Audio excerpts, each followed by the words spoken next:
Conseil de pré-rentrée, formation des enseignants, des activités phares de la rentrée pédagogique au niveau de certains établissements scolaires. Les responsables s'apprêtent ainsi pour accueillir les élèves. Selon eux, des mesures nécessaires sont prises pour le bon démarrage de l'année scolaire 2022-2023. Nous avons commencé par faire les emplois du temps, dans les emplois du temps de chaque classe.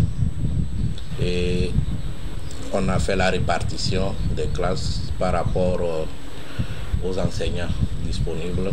Nous avons fait la formation des enseignants où les parents d'élèves arrivent. Ils font des inscriptions d'abord. Quand ils arrivent, nous essayons de faire des orientations scolaires. Tous les enseignants sont déjà prêts. Nous avons déjà vérifié les fiches de cours qui sont déjà élaborées par chaque enseignant. Donc tout a été déjà mis au propre. Et nous pensons que le 26 septembre, nous allons démarrer la rentrée avec sérénité. C'est une semaine au cours de laquelle nous préparons la rentrée avec les enseignants. Et nous établissons les tableaux de service pour les enseignants ensemble avec eux. Et après, l'administration aussi s'organise par rapport aux activités administratives, ce que nous aurons à faire pour pouvoir affronter le jour J, c'est à la semaine prochaine. Donc, par rapport aux inscriptions, les parents viennent aussi en masse. Nous avons aussi recommandé que tous les enseignants aient les documents nécessaires pour le travail. Pendant ce temps, des inscriptions se poursuivent du côté des nouveaux élèves. Concernant l'inscription de mon fils à filière industrielle. Je suis là pour chercher une place, pour faire l'inscription en BT. Il est déjà préparé et j'entends entamer bien la rentrée. Nous comptons sur notre travail, la pédagogie, la discipline, la rigueur que nous avons ici. Nous avons presque nos fiches déjà sous la main. Donc on espère vraiment que tout aille bien. La rentrée scolaire 2022-2023 est fixée au 26 septembre prochain. Quelques jours seulement nous séparent de la reprise. Élèves et parents sont invités à prendre des dispositions pour assurer une bonne rentrée scolaire. Pour cette reprise, nous rassurons les parents d'abord pour leur dire que la rentrée est effective donc le 26 et nous leur demandons donc de s'apprêter surtout au niveau des inscriptions, ceux qui attendent encore le dernier jour. Venez plus vite inscrire les enfants afin de faire une bonne rentrée pour les enfants que d'attendre le dernier jour. La réussite se prépare déjà à la rentrée, ce n'est pas la fin d'année. À tous les parents de faire un effort, de ne pas amener les enfants loin. Il ne faut pas qu'ils amènent les enfants loin. Nous sommes tous des hommes et qu'on a un sentiment. Il suffirait que les parents descendent dans les écoles et négocient avec les établissements proches, à proximité des maisons. Je crois qu'ils peuvent avoir intérêt d'entente avec les chefs d'établissement et les fondateurs, afin que les enfants puissent rester avec eux. Des conseils à mettre en pratique afin d'éviter des surprises désagréables.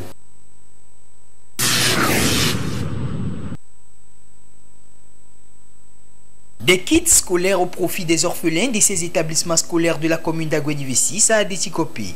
Un don des premiers responsables de la commune d'Agouénivé-6 afin d'assurer la rentrée scolaire aux orphelins de la localité. La municipalité d'Adétikopi a décidé aussi de faire un geste en faveur de nos frères, sœurs, fils et filles qui malheureusement ont perdu leurs parents dans ces dernières années. Et puis aux autres aussi. Alors nous pensons aux orphelins et aux orphelines. Nous nous sommes dit qu'en venant appuyer les 16 écoles de notre commune, en essayant de mettre à disposition quelques matériaux scolaires, certains enfants qui sont en difficulté pourraient commencer de façon plus intéressante leur rentrée. Dans le prolongement de l'action du chef de l'État, celui à qui nous disons merci et nous voulons exprimer toute notre reconnaissance.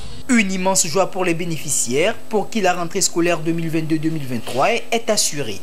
Ils ont exprimé leur gratitude et reconnaissance aux donateurs à travers la porte-parole des chefs d'établissement de la localité. Nous sommes très contents d'avoir cette aide pour les enfants.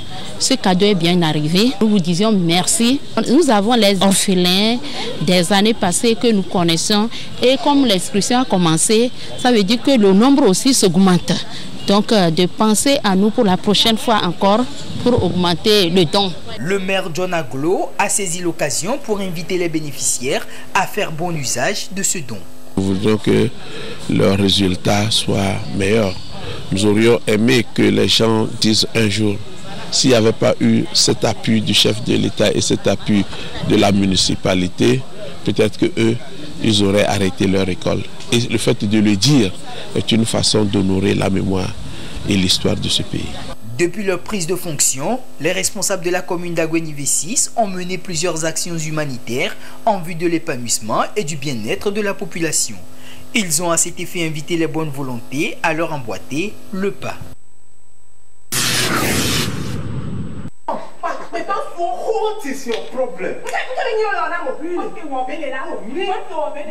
Nombreux sont ces pays africains qui ont connu ces dernières années un foisonnement de production cinématographique.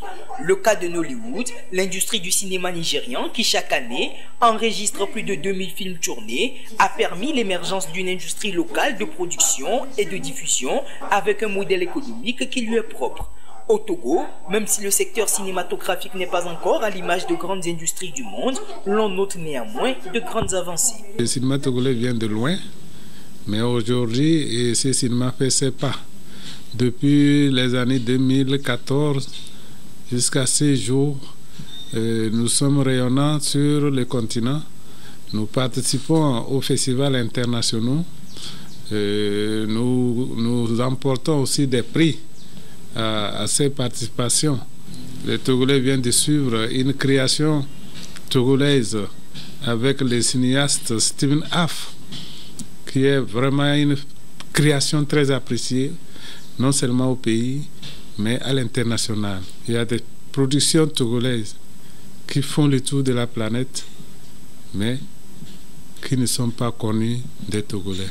Soucieuse de faire du secteur cinématographique un secteur à fort potentiel économique répondant aux normes internationales, les autorités togolaises ont élaboré plusieurs mécanismes, et ce, depuis plusieurs années. Le gouvernement togolais a mis en place des structures, des mécanismes. D'abord, en 2020-2021, une part importante a été accordée au cinéma togolais. Et cela nous a amené à produire des films qui ont au moins 5 productions avec le soutien du gouvernement togolais. Ces films ont fait le tour du pays. Ces films ont été projetés à la dernière édition de FESPACO. En plus de cette disposition qui veut qu'on soutienne le cinéma togolais financièrement parlant, le gouvernement a pris d'autres dispositions. Vu que le secteur du cinéma a des soucis d'organisation, il y a une loi qui a été votée, appelée loi portant code du cinéma et de l'image animée. Cette loi permet une nouvelle gestion du secteur du cinéma. À son sein, elle veut que la direction nationale de la cinématographie soit transformée en un centre national de cinéma et de l'image animée. Le centre créé par cette loi permet de rendre le cinéma togolais plus productif. Désormais, avec le fonds qui est mis en place, nos artistes, nos cinéastes puissent être éligibles à l'extérieur. Bien que la mise en place de ces mécanismes ait permis de booster de façon significative le secteur, d'autres défis restent encore à relever. Le réel défi aujourd'hui, c'est d'abord la formation. Il faut former. Rien n'est possible sans la connaissance. Nous avons une pépinière au Togo qui a besoin d'être formée. Donc, avec ces centres, avec le fonds qui est créé, nous allons mettre un accent sur la formation des jeunes. Actuellement, nous n'avons pas au Togo des grandes écoles de cinéma qui sont ailleurs très coûteuses. Donc, une fois formés, il faut penser à l'acte, c'est-à-dire il faut aller à la création à la production. Donc il faut soutenir financièrement ces jeunes-là à produire. Chaque acteur est donc invité à jouer sa partition pour l'ouverture d'une nouvelle ère au cinéma togolais, tout en lui permettant d'être représentatif sur le continent et à l'échelle mondiale. Bonjour madame.